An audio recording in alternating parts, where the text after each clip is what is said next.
Assalamualaikum warahmatullahi wabarakatuh. Selamat pagi. Kita bertemu kembali pada mata pelajaran kewirausahaan kelas 12. Pada pagi hari ini kita akan belajar bersama mengenai pengujian dan evaluasi produk. Sebelum kita masuki materi, kita akan mengingat kembali mengenai produk merupakan hasil dari sebuah kegiatan produksi di mana produk ini berbentuk barang dan jasa. Keterkaitan antara penilaian dan evaluasi produk ini dengan materi yang akan kita pelajari, maka kita akan melihat beberapa gambar yang akan menunjukkan kenapa perlu adanya penilaian dan evaluasi produk. Mari kita lihat gambar-gambar berikut. Gambar yang pertama yaitu pengujian produk otomotif.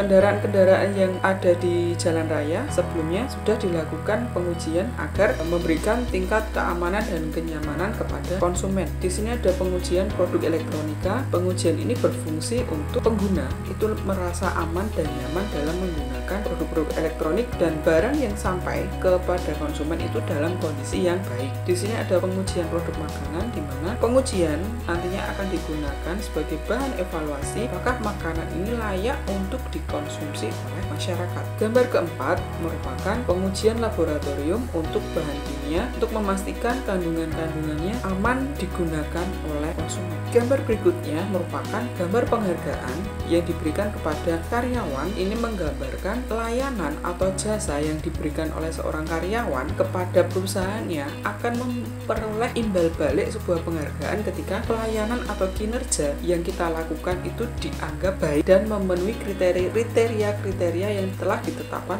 oleh perusahaan. Nah, ini gambar terakhir di mana gambaran mengenai sebuah penghargaan yang diberikan kepada karyawan yang memiliki kinerja baik. Dari gambar-gambar yang sudah ditayangkan tadi, produk berupa barang dan jasa berupa layanan dapat dilakukan pengujian dan evaluasi untuk memperoleh penilaian agar produk berupa barang atau jasa tadi jika tersampaikan ke masyarakat itu dapat digunakan masyarakat dengan rasa aman dan nyaman. Nah, tadi sudah kita bahas mengenai hubungan pengujian dan evaluasi produk. Pengertian pengujian yaitu kegiatan untuk menjamin kualitas, keamanan, dan kesesuaian terhadap standar yang ditetapkan sebelum produk beredar di pasaran. Tadi kalian sudah melihat tayangan-tayangan mengenai pengujian produk otomotif, pengujian produk elektronika, pengujian makanan, dan pengujian terhadap layanan atau jasa yang diberikan seorang karyawan. Nah, pengujian-pengujian itu diperlukan untuk menjamin kualitas yang dipunyai itu baik dan memenuhi standar agar masyarakat yang menggunakan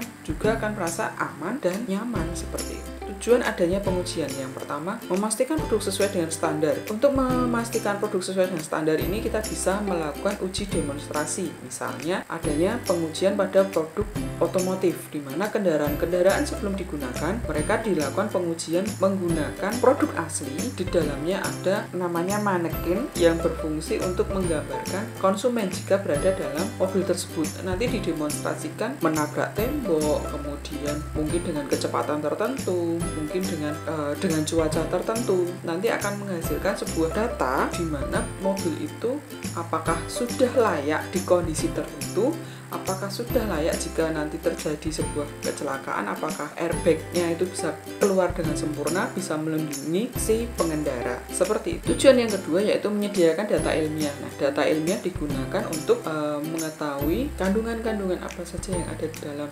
produk, apakah aman atau tidak untuk konsumen. Kemudian kalau ada data ilmiah ini nantinya kita dapat dengan mudah untuk mengevaluasi produk jika terjadi permasalahan di masa yang akan datang. Tujuan yang ketiga yaitu menetapkan kesesuaian produk dengan penggunaan. Tujuan yang keempat yaitu sarana perbandingan dengan produk lain. Nah, untuk pengujian ini kita bisa melihat produk A dengan produk B dibandingkan, bagaimana efektivitasnya jika digunakan oleh konsumen, bagaimana keamanannya, dan bagaimana kenyamanan produk tersebut digunakan oleh seorang konsumen. Tujuan yang selanjutnya yaitu sebagai bukti dalam pengajuan hak paten. Nah, kalau kita mempunyai suatu produk mungkin berbeda dengan yang lain, mungkin memiliki hal yang lebih dari yang lain dan bisa memenuhi kebutuhan pasar, maka sebaiknya kita mengajukan hak paten terhadap produk yang kita miliki. Hak paten ini digunakan untuk mematenkan produk yang dihasilkan itu atas nama kita dengan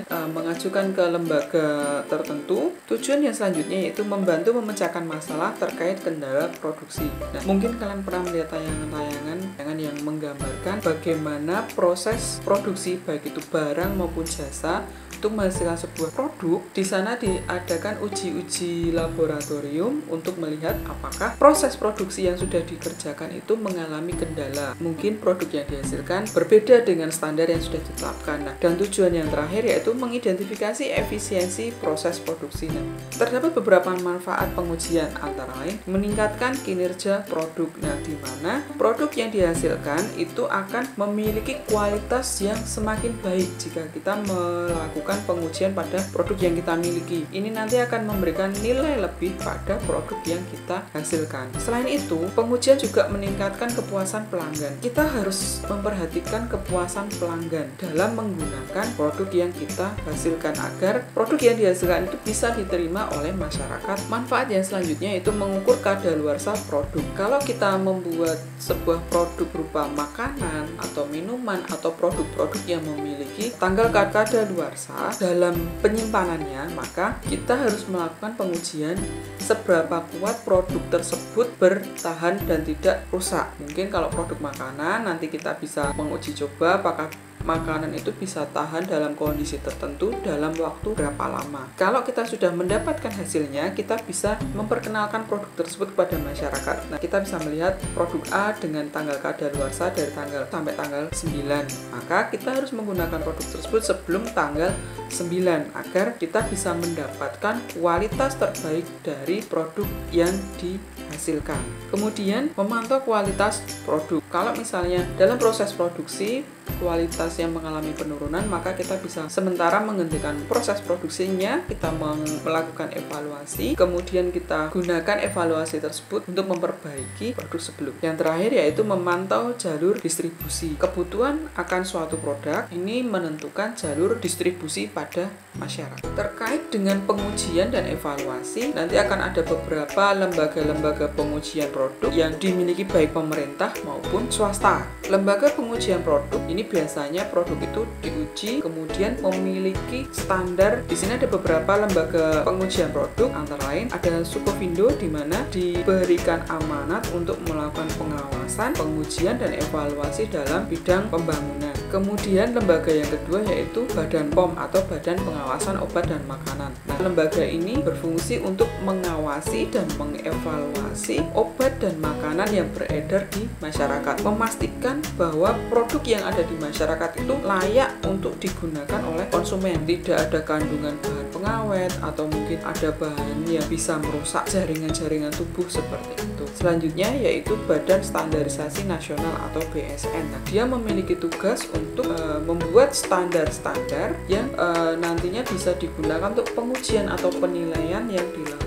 Dalam melakukan suatu pengujian dan evaluasi produk, ini memerlukan beberapa syarat pengujian agar pengujian tersebut memiliki nilai yang baik dan dapat digunakan untuk mengevaluasi produk untuk meningkatkan suatu kualitas produk. Syarat yang pertama yaitu pendekatan sistem. Syarat yang kedua yaitu data normatif. Syarat yang ketiga itu perusahaan penelitian yang sama. Jadi kalau untuk pengujian kita harus melakukan pengujian pada perusahaan yang sama. Misalnya produk A dan produk B diuji oleh lembaga yang sama sehingga akan menghasilkan hasil yang lebih akurat. Kemudian uji lingkungan nyata. Dalam pengujian kita bisa menggunakan populasi atau sampel yang relevan. Kemudian dalam pengujian ini harus memiliki nilai kritis dan adanya tindakan konservatif. Nah, demikianlah penjelasan saya mengenai pengertian pengujian, tujuan pengujian, manfaat adanya pengujian, kemudian lembaga-lembaga yang diberikan wewenang untuk melakukan pengujian, serta syarat-syarat pengujian. Terima kasih kalian sudah mau mendengarkan penjelasan saya mengenai materi pengujian produk. Nantinya akan saya sambung di pertemuan selanjutnya terkait dengan evaluasi produk dengan materi standarisasi dan sertifikasi produk. Semoga kalian dalam kondisi yang sehat dan dapat mengikuti pembelajaran hari ini maupun pembelajaran di pertemuan